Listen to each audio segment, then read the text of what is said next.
ಅದು ಲೋಕಾಯುಕ್ತ ತನಿಖೆ ಮಾಡುತ್ತೆ.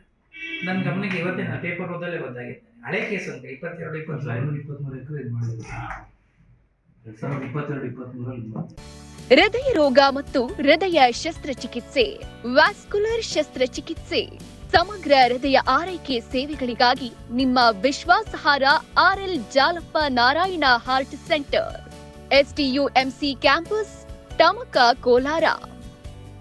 180030090309. ಯಾವುದೇ ವಿಚಾರಣೆ ಇದ್ರು ಈಗ ಲೋಕಾಯುಕ್ತ ತನಿಖೆ ಆಗ್ತಿರೋದ್ರಿಂದ ತನಿಖೆ ಆದ್ಮೇಲೆ ಏನು ವಾಸ್ತವಾಂಶ ಮತ್ತು ಏನು ಅಲ್ಲಿಂದ ತೀರ್ಮಾನ ಬರುತ್ತೆ ಆ ಪ್ರಕಾರ ಕ್ರಮ ಆಗುತ್ತೆ.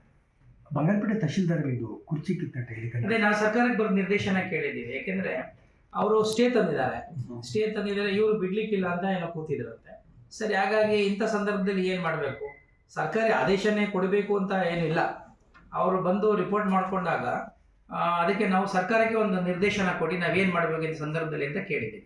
ಅದೇ ರಿಲೀವಿಂಗ್ ಲೆಟರ್ ನೀವು ಕೊಡಬೇಕಾಗುತ್ತೆ ಅಂತ. ಇಲ್ಲ, ನಾವು ಯಾರಿಗೂ ರಿಲೀವ್ ಮಾಡೋದಿಲ್ಲ.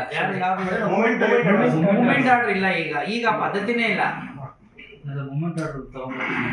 ಇಲ್ಲ ಯೂಶುವಲಿ ರಿಲೀವ್ ಮಾಡ್ತೀವಿ. ಒಂದೇ ಜಿಲ್ಲೆಯಲ್ಲಿ ಇರೋದ್ರಿಂದ ಈಗ ನಮ್ಮ ತಹಶೀಲ್ದಾರ್ ಈ ತಾಲೂಕಿಂದ ಇನ್ನೊಂದು ತಾಲೂಕು ಹೋಗ್ಬೇಕು, ರಿಲೀವ್ ಮಾಡ್ತೀವಿ. ರಿಲೀವ್ ಮಾಡದೆ ಹೋಗಿ ರಿಪೋರ್ಟ್ ಮಾಡ್ಕೊಳಕ್ ಬರೋದಿಲ್ಲ. ಸರಿ, ಈಗ ಶಾಸಕರು ಕೂಡ ಅಷ್ಟೇ ಸರ್, ಮುಳಬಾಗಿಲು ಕೂಡ ಅಷ್ಟೇ. ಅಲ್ಲಿ ಆರ್ಎಫ್ ಇವತ್ತು ನಾನು ಡೈರೆಕ್ಷನ್ ಈಗ DCFಗೂ ಹೇಳಿದೆ, ಅವರು ಬಾಗ್ಲೆ ಹಾಕೊಂಡು ಹೋಗ್ಬಿಟ್ಟಿದ್ದಾರೆ. ನೋಡಿ, ಸಾರ್ವಜನಿಕ ಆಸ್ತಿಯನ್ನ ಯಾರೂ ಕೂಡ ಬೀಗ ಹಾಕೊಂಡು ಹೋಗ್ಲಿಕ್ಕೆ ಅವಕಾಶ ಇಲ್ಲ, ಅದು ತಪ್ಪು.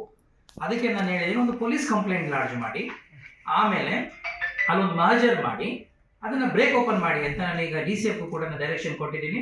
Accordingly DCF has also give direction to ACF. ಈ ಸಭೆಯಲ್ಲಿ ಪ್ರಸ್ತಾಪ ಮಾಡಿದ್ರು ಶಾಸಕರು ಕೂಡ, ನಾನು ಅಲ್ಲೇ ಕ್ಲಿಯರ್ ಮಾಡಿದ್ದೆ. ಯೂರಾಲಜಿ ವಂಶೋದಯ ಆಸ್ಪತ್ರೆಯಲ್ಲಿ ನಾವು ಸಮಗ್ರ ಮೂತ್ರಶಾಸ್ತ್ರದ ಆರೈಕೆಯನ್ನ ಒದಗಿಸುತ್ತೇವೆ. ರೋಗ ನಿರ್ಣಯದಿಂದ ಚೇತರಿಸಿಕೊಳ್ಳುವವರೆಗೆ ನಿಮ್ಮ ಆರಾಮ ಮತ್ತು ಆರೋಗ್ಯವನ್ನ ಖಚಿತಪಡಿಸಿಕೊಳ್ಳಲು ನಮ್ಮ ತಜ್ಞರ ತಂಡ ಸದಾ ಸಿದ್ಧರಿದ್ದಾರೆ. ಹೆಚ್ಚಿನ ಮಾಹಿತಿಗಾಗಿ ಸಂಪರ್ಕಿಸಿ 7277072770 ಅಥವಾ 9141066685.